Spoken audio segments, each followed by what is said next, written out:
Hello and welcome to Newswatch. I'm Shakira Hawkins. Our top story tonight, West Virginia Attorney General Patrick Morrisey warns consumers to be aware of potential scams when waiting for your stimulus checks.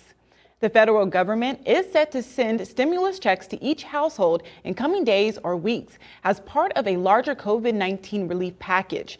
While waiting for your money, it is important to watch for scams and protect sensitive information. Government agencies will not call, text, email, or contact individuals by social media asking for information such as social security numbers or bank account numbers. And United States Attorney Mike Stewart announced that Matthew Ripple of Rupert was sentenced to 14 months in federal prison for the felony offense of breaking into United States Post Office. On 2 days, Ripple broke into 2 different United States Post Offices. On one occasion, he stole mail, stamps, and cash. And on the other occasion, he stole just cash. Finally, on April 1st of 2019, Ripple again attempted to break into the Smoot Post Office, but was not successful due to the installation of a new door, lock, and security mechanism. Ripple was arrested on April 2nd by the Greenbrier County Sheriff's Department. Ripple stated that his goal was to take the postal machine that prints money orders, but he took the postage stamp meter by mistake. Law enforcement recovered a number of stolen items from Ripple's home, including the postage meter from Springdale Post Office. And a man has been arrested on drug charges after a traffic stop. On Friday, deputies conducted a traffic stop in the Welch area of McDowell County. Upon conducting the traffic stop, Curtis Gale Whistlehunt was arrested. Whistlehunt is being charged with possession with intent to deliver a Schedule I controlled substance, 2 counts of possession with intent to deliver a Schedule III controlled substance, and conspiracy. He is currently being held at the McDowell County Holding Unit, awaiting transportation to the Southwestern Regional Jail. His bond is set at $80,000. And yesterday, Delegate Derek Evans resigned from the West Virginia House of Delegates. The delegate released a statement saying, quote, "The past few days have been a difficult time for my family, colleagues, and myself. So I feel it's best at this point to resign in my seat in the House and focus on my personal situation and those I love." A copy of Evans' resignation letter can be found on our website. And now we will send it over to Zach Yak with a look at your forecast. We've seen a very beautiful Sunday afternoon. We saw plenty of sunshine out there today, very little in terms of cloud cover. That's still what we're seeing out there right now. Radar showing no clouds and no rain at all to deal with tonight at all. And indeed, but the temperatures though, since we've lost all that sunshine due to the sun setting, we have started to back off quite a bit. Now seeing temperatures down in those low to mid 30s across the region tonight. So if you have any last minute outdoor activities, do make sure you bundle up as it is going to be a little bit cold heading through the overnight hours tonight. And we're also going to see those clouds start to move back into the area ahead of our next system, which is going to help and work into our area tomorrow, bring us plenty of cloud cover. Maybe a chance to see a few isolated showers overnight tomorrow night. I'll details on when you can expect those showers, how much we're going to get, come up my full forecast in just a few minutes. The Fayette Trail Coalition holds their first volunteer day of 2021 to begin working on a new trail. Newswatch reporter Jacob Comer met with them to find out more. Sunday morning, the Fayette Trail Coalition held their first volunteer trail day of the new year. President of the Fayette Trail Coalition, Abby Newell, says they're working on an entirely new trail and are hoping that the huge support they've seen recently can be carried into their future projects. We've had a huge momentum in 2020. We're looking forward to carrying that to 2021.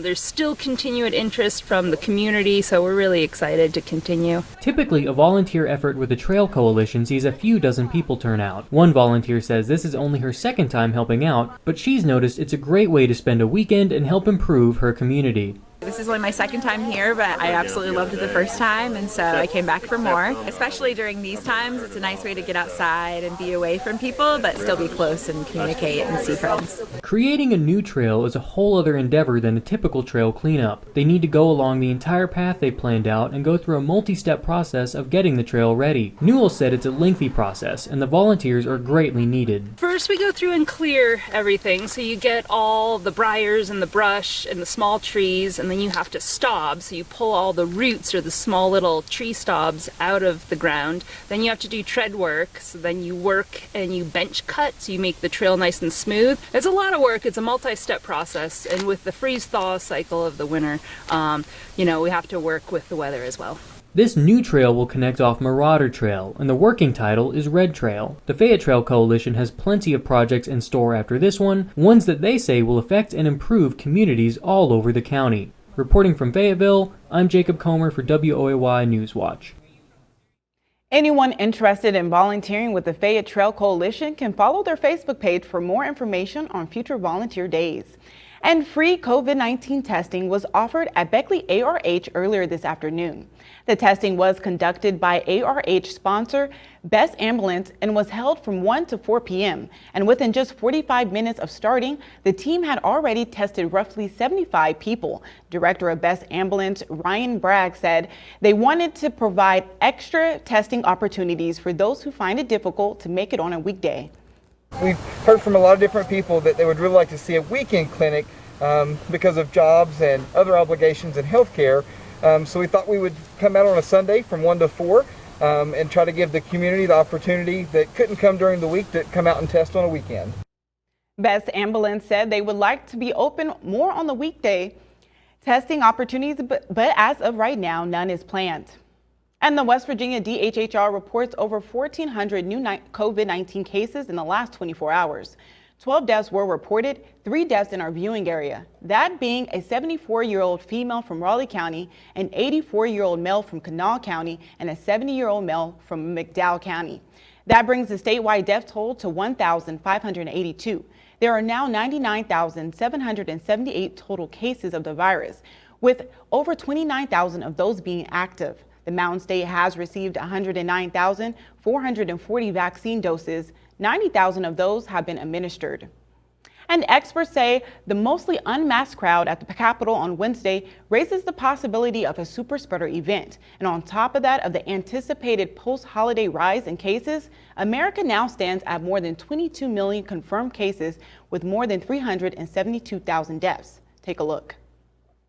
This morning, one LA family grappling with losing 3 loved ones to COVID in just 3 weeks. It's very shocking and still trying to process it. This 8-year-old lost both parents. He sat there and looked at her and was like, "My mom's in my heart. I know she's not coming home." So many patients in the city passing away, the National Guard now in Southern California to help move them and assist staff in jam-packed hospitals. Most striking for me was just how crowded it was coming to the hospital. A feeling of chaos walking in, controlled chaos. At the same time, it felt like things were somewhat unstable, almost at the breaking point. Cedars-Sinai's medical director of emergency department worries for his staff too. The human toll of this pandemic is something that we can't fully grasp. It takes so much effort and energy to take care of them. And our staff, they're burning out. Nationwide, similar scenarios, states shattering COVID case records and hospitalizations. Arizona becoming a hotspot again, now with the world's highest infection rate per capita. State Farm Stadium turning into a 24-hour vaccine site on Monday. It will just be on a first come, first serve by appointment basis. The vaccine rollout critical. Overnight, Minnesota becoming the 9th state to confirm cases of that highly contagious UK strain of the virus. New York reporting more cases of it too.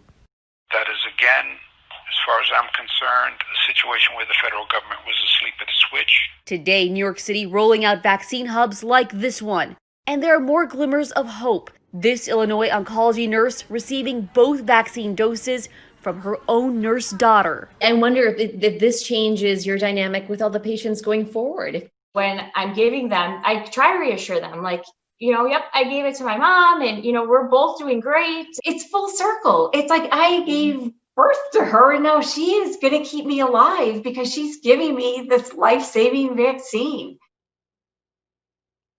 And still to come on Newswatch at 6, we'll have more information about a new academy in Montgomery. But first, meteorologist Zach Yak will have a look at your forecast when we return.